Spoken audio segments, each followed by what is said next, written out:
ক্রিকেটের সমস্ত খবর নিয়ে আমাদের বিশেষ সেগমেন্ট ব্যাট বলের লড়াই। আশা জাগিয়েও ব্যর্থ পাকিস্তান, তাদের কাছ থেকে ম্যাচ ছিনিয়ে নিল অস্ট্রেলিয়া।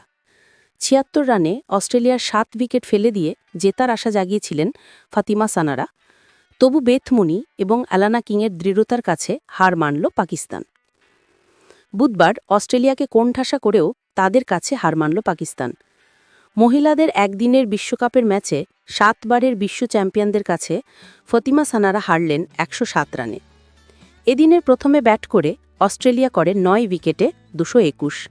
জবাবে পাকিস্তানের ইনিংস শেষ হল ৩৬.৩ ওভারে ১১৪ রানে। এদিনের জয়ের পর ৩ ম্যাচে ৫ পয়েন্ট নিয়ে শীর্ষে উঠে এল অস্ট্রেলিয়া।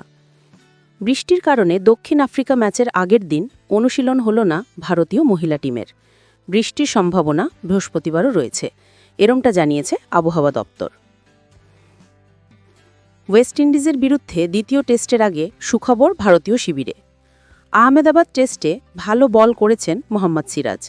২ ইনিংস মিলিয়ে ৭ উইকেট নিয়েছেন। তারই সাফল্যের সুফল পেলেন তিনি। আইসিসির টেস্ট বোলারদের ক্রমতালিকায় ৩ ধাপ উপরে উঠে ১২ নম্বরে রয়েছেন সিরাজ। ক্রমতালিকায় এখনও পর্যন্ত এটাই সিরাজের সেরা অবস্থান। এছাড়া টেস্ট বোলারদের ক্রমতালিকায় শীর্ষস্থান ধরে রেখেছেন জাসপ্রীত বুমরা। ১৭ নম্বরে রয়েছেন আহমেদাবাদে ৪ উইকেট পাওয়া রবীন্দ্র জাদেজা। মঙ্গলবার একটি প্রস্তুতি ম্যাচে পৃথ্বী গলা চেপে ধরেছিলেন মুশিরের। ব্যাট দিয়েও মারতে গিয়েছিলেন। পৃথ্বীর রাগের আসল কারণ এলো প্রকাশ্যে। মঙ্গলবার প্রাক্তন সহতীর্থীর সঙ্গে ঝামেলায় জড়িয়ে পড়তে দেখা গিয়েছিল পৃথ্বীর শহকে। সেই ঝামেলার একদিন পর প্রকাশ্যে এসেছে আরও নতুন কিছু তথ্য। জানা গিয়েছে ক্রমাগত স্লেজিং করার কারণেই মেজাজ হারিয়ে বিপক্ষ ক্রিকেটারের উপর চড়াও হয়েছিলেন পৃথ্বী। ৩ ঘণ্টার গোপন অনুশীলন, অস্ট্রেলিয়ার পিচের কথা মাথায় রেখেই তৈরি হচ্ছেন রোহিত শর্মা। জাতীয় দলের নেতৃত্ব ফিরে পাওয়ার কোনো সম্ভাবনা নেই, তবে ব্যাটে রান ফেরাতে মরিয়া রোহিত শর্মা।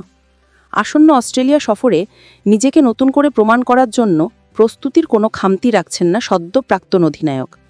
অস্ট্রেলিয়ার বিরুদ্ধে ৩ ম্যাচের একদিনের সিরিজের প্রস্তুতিতে ডুবে রয়েছেন হিটম্যান।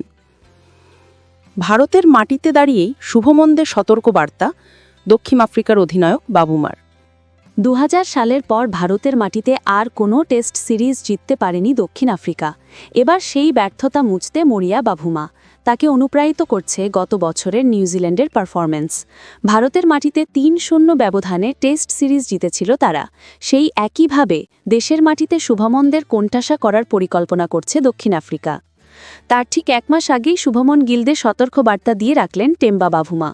দক্ষিণ আফ্রিকার অধিনায়ক ভারতকে হুঁশিয়ারি দিলেন ভারতের মাটিতে দাঁড়িয়েই। এবার ফুটবলের সমস্ত খবর নিয়ে আমাদের স্টেটমেন্ট ফুটবল আপডেটস। ২০২৬ সালে আমেরিকায় ফুটবল বিশ্বকাপ কি তাহলে শুধুমাত্র ধনীদের জন্যই? ৩০ বছর পর আমেরিকাতে ফিরছে বিশ্বকাপ। টিকিটের দাম যে বেশি হবে সেটা প্রত্যাশিতই ছিল, তবে এতটা বেশি হবে ভাবা যায়নি। ফাইনাল দেখতে গেলে খরচ করতে হবে অন্তত পক্ষে ৬ লক্ষ।